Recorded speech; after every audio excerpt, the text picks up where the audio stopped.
Now, what are the Lewis structures? First of all, these are electron dot structures, which we call as well, right? So you can draw them in the, if you have the molecular formula of the compound, right? If you know the molecular formula of the compound like carbon dioxide is CO2, you can draw that, right? So what does that Lewis structure basically define? It helps you to define the nature of the bond, whether it is like a ionic bond, whether it is a covalent bond, or whether it is a coordinate bond. So like what type of bond is formed between the two atoms? Is there a complete sharing of electron is taking place, or is there is a transfer of electron, right? So based on that, we can find out like what's the nature of that bond exactly. Like is it a ionic, is it covalent, is it coordinate, or anything else? So that is the main purpose of the Lewis structures. Okay. Yes. So we can say that it defines the nature of the bond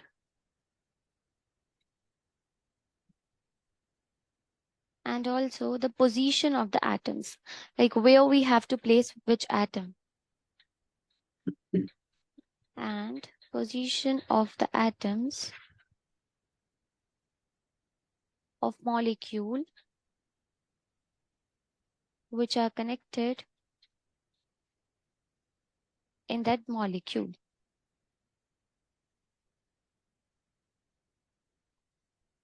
All right.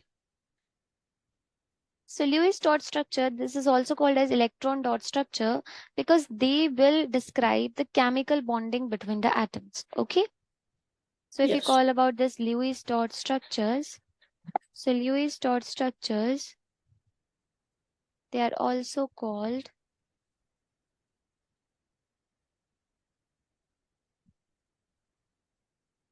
electron dot structures.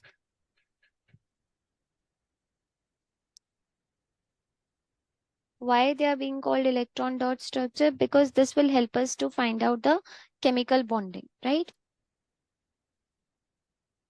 Because they describe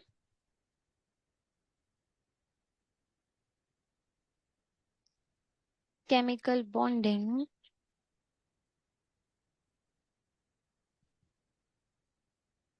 between the atoms in a molecule.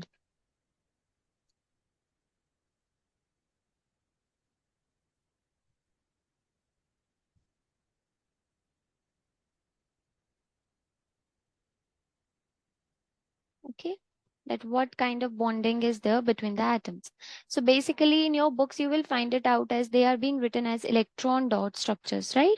Despite of writing it as a Lewis dot structures. Now there are the certain rules and certain formulas are there by which we can draw them. All right, is it clear to you till now? Yeah, is clear. Clear, okay, great. Now, what we have to do basically, we have to find out some certain things and then we are going to draw these Lewis dot structures. Okay, let's write down the steps like how to draw them. Okay, so for drawing them, first of all, you have to find the total number of valence electron as I mentioned. So we have to find the total number of valence electrons. First thing, valence electrons are those which are present in the outermost shell, right? The last shell. So we have to find the valence electron present in the molecule. How you're going to find out? By calculating the individual valencies of all the atoms, right? For Mm-hmm. example, in case of carbon dioxide, you know that carbon is having valency 4, oxygen is having 2, right? One Mm-hmm. oxygen is having 2. Here you have 2 oxygen, right? So total number of valence electron will be 4 plus 2 plus 2. So 8, right? Mm-hmm. In this way. Step number 1 is clear. Yes. Okay. Now after this, what is the step number 2? If the molecule is an anion. If it is an anion, then we know that it will be negatively charged, right? Mm-hmm. It will have that extra electron, correct? Yes. So in that case, number of electrons added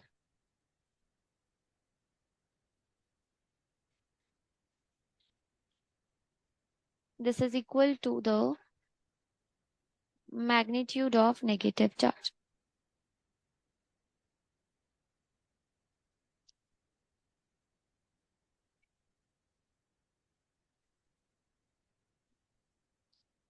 And you are going to add this to the Lewis dot structure, okay?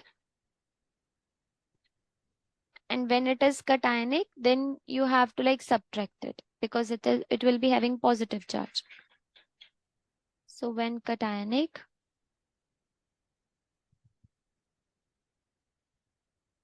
molecules are considered,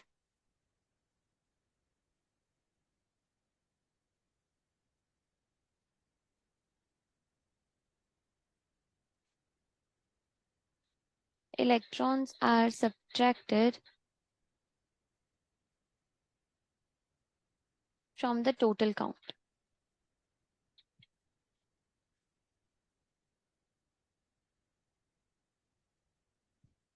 All right. Yeah.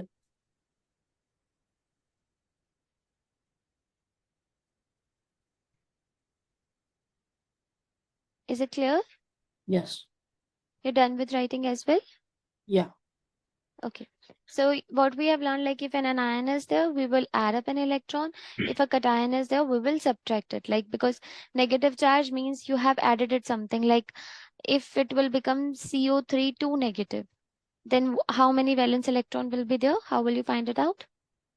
By adding 2 more. Yeah, so it will be 4 for the carbon, 6 for the oxygen because there are 3 oxygens, right? And then 2 more because we have 2 Yeah, more. correct. So it will be 12, right? In Mhm. that way. And here we can take if it's CH3 positive, for example, then we subtract 1. yeah, what will be the exact count? Carbon is 4, hydrogen is 3, 6. Yeah, 4 plus 3 minus 1, that will be 6, right? You just give me 1 second, I'll just turn on another light, okay? It's a little bit Okay, dark. yeah. Yeah.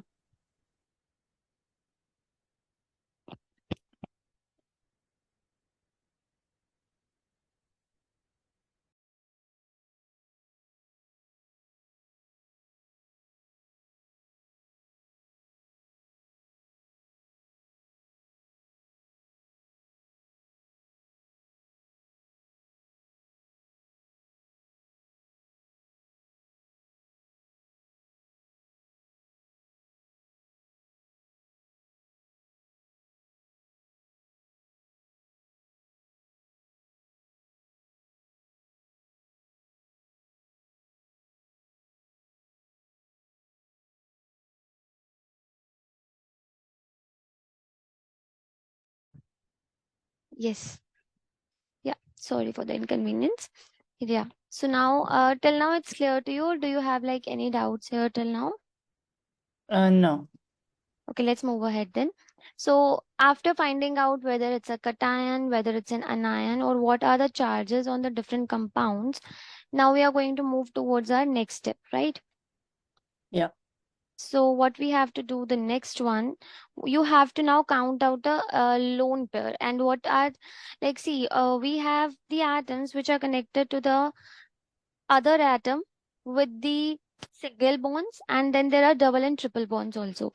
You are aware about the different types of bond between the atoms, single, double, triple? Yes. Okay. And you're also aware about the concept of electronegativity? Can you make like an example? Yeah, like for example, if because these are basics which are required so that we can draw the structure, right? So, like for example, water is there. So you have to find out of hydrogen and oxygen which is more electronegative and which is less electronegative. And then we are going to place less electronegative element at the corners and more electronegative element in the middle. That's how like the structure work.